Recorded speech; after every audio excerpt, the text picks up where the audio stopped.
Welcome back to the Innovation Lab at Hawken. Today we'll be showcasing how we use our chop saw, also called the miter saw, here on the table next to me.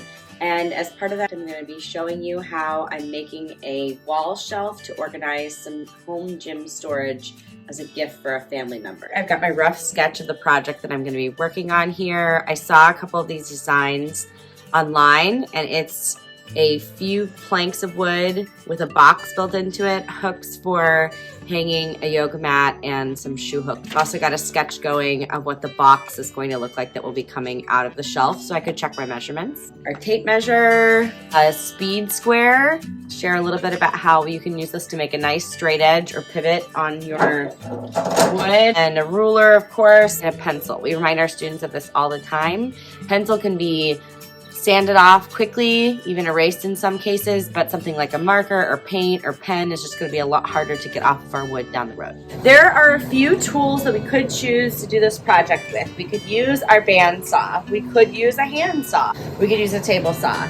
I find that when I just need to cut through a piece of wood that's less than 8 inches across, I just like to go right to the chop saw. The band saw is a great tool, but I find that my hands waver just a little bit and I don't get a completely straight cut.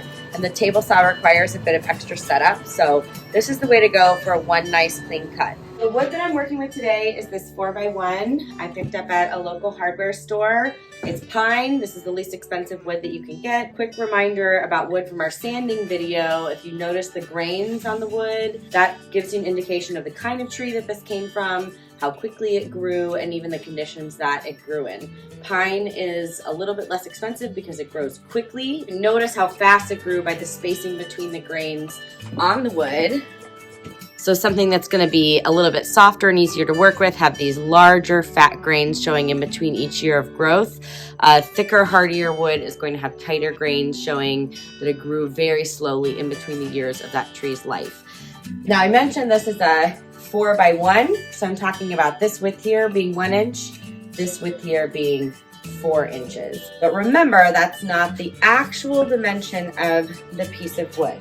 The real dimension that we're looking at here across is going to be just shy of what I mentioned. So this piece is 3 3/4, not 4, which would be out there. And in fact, the 4 pieces that I picked up at the same store on the same day are not all exactly the same width. Some are 3.5, some are 3.75. That goes the same for this dimension of the board as well. Even though it's written up to be 1, it's usually closer to 3/4 of an inch. So when we're thinking about constructing with this, we have to keep in mind that it's not going to be the dimensions that are on the tag. For example, I want to make a wall hanging that's about 28 inches wide. So I had to think through that divided by 3.5 or 3.75 instead of divided by 4. At the end of the day, I'm looking to make something that's about 8 pieces across. So I'm going to take each of these boards and cut them to length and then lay them out 8 in a row and make sure I like that before I finish assembling the shelf together. Safety protocols with any of our power tools in the lab, and especially with this machine here, because I have longer hair, I'm going to pull it back. If you've forgotten your hair tie for the day, you need to tuck it completely inside the back of your shirt. We're going to roll up our sleeves. I ask students to be able to see their wrists and all fingers and thumbs at all times while they're doing their woodworking. Take off all of our jewelry, masks, straps, any kind of rings or bracelets that we might have on, and set those aside. Pretty much anytime we're in the room actively working, regardless of what's going on. And then for this machine here, everybody in the space needs to have the earwear on. It's just more comfortable that way, but it knocks down the noise a lot, and it's going to keep our ears safer for the long run.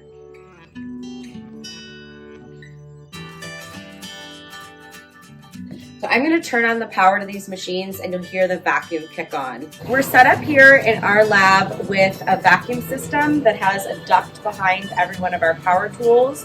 When we're running one of these pieces of equipment, we can suck the sawdust that's created out of the room and into a dust collector separately. It's a really nice feature of the space, and it helps keep the dust down overall. You can see here I made my first marking on the piece of wood. I'm going to cut this line across using this saw. One thing I did not bring up earlier is about the kerf of the machine. So I wanted to introduce to you today the idea that the saw that we use is going to remove some material from this board as it goes through the piece of wood that we're working with, and that's called kerf.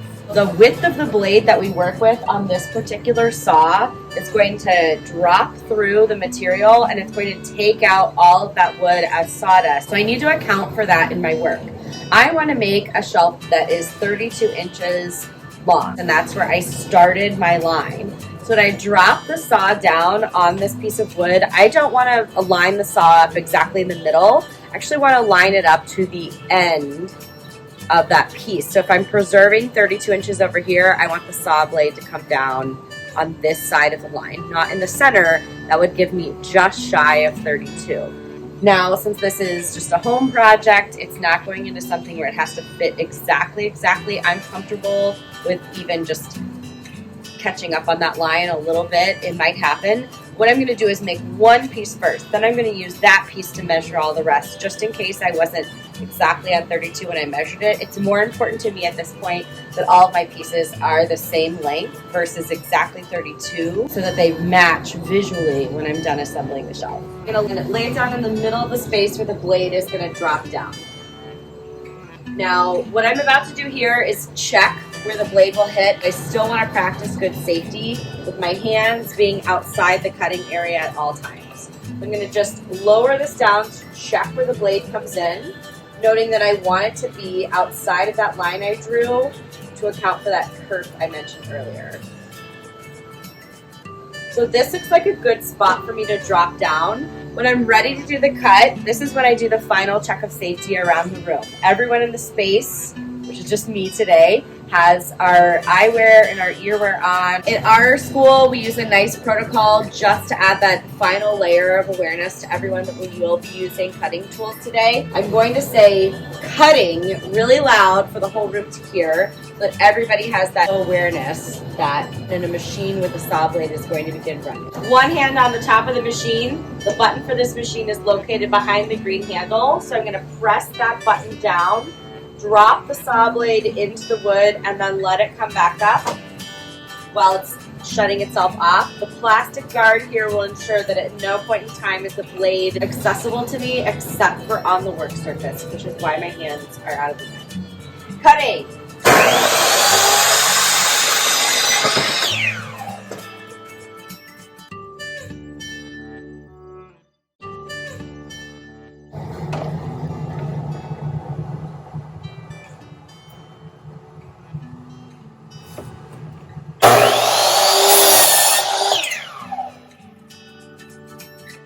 We got that nice straight cut right on the outside of that pencil line that I drew there.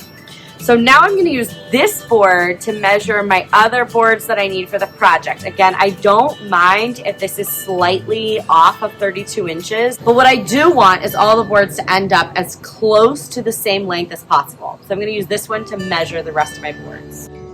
So here you can see my cut board that I just made on the machine and the end piece that was left over from that. I'm going to line up these boards on one end. The piece coming out from the factory, from the store, should be nice and straight. And make my next line.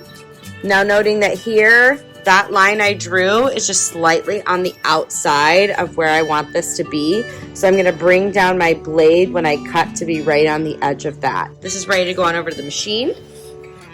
While I'm here, I'm going to show you a quick demo of this tool that I used earlier, the Speed Square. So this is nice because I can line up this edge here on the side of my piece, which again, coming from the big box store, this is a totally straight line. I'm going to use that as my guide, move the piece, maybe if I measured here to 32 inches, for example, and now I've got a nice straight line to draw a straight edge for my design.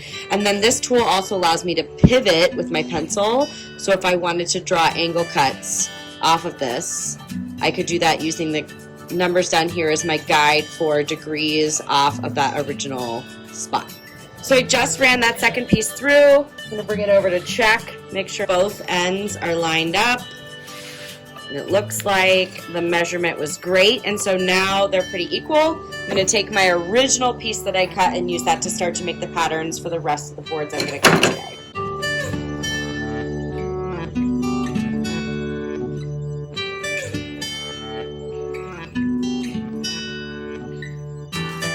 I wanted to show this close up to show you some of this wood blowback that we get from the miter saw. It's pretty rough, especially with this wider grain pine. So I'm going to make sure before I assemble any pieces, I'm going to give all this a once over with my sandpaper to just get rid of any splinters before I start gluing and assembling things together to make this nice and finished up.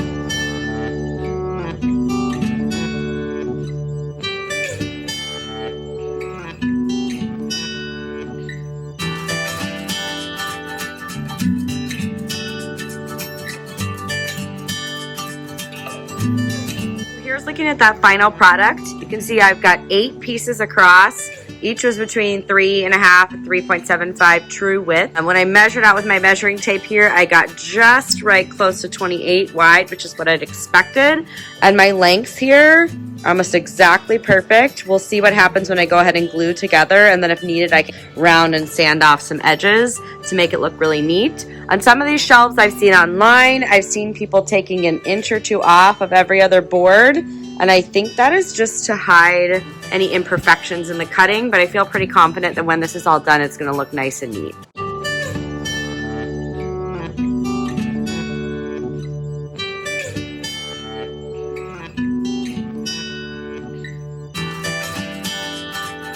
Review of safety in our wood shop. This at Hawken School is what we call a yellow dot room, meaning to even enter into the space, students have to have a conversation with the adults working here first. We have a coded key panel door, so this is a private space that students can only enter if the teachers working here open up the room for them, and then one of us station ourselves in the room. Second layer of safety is that all of our power tool bench has a separate electrical source that we as adults in the community control. So students couldn't come in and just turn on the machine. We have to turn on the power to these machines first. The chop saw or the miter saw here on the end is a tool that only we as adults use in the community. It's a red dot tool. We ask that students who are interested to use this tool might accompany us in measuring the wood, and then they'll stand just here to the left of the machine while we're using it. While this tool is being used, we have the door to the room shut, and the only people in the space at the same time are those who absolutely need to be in here for the project that is happening. It's really loud. That's the main reason. We all wear ear wear, and of course we're all going to wear eyewear.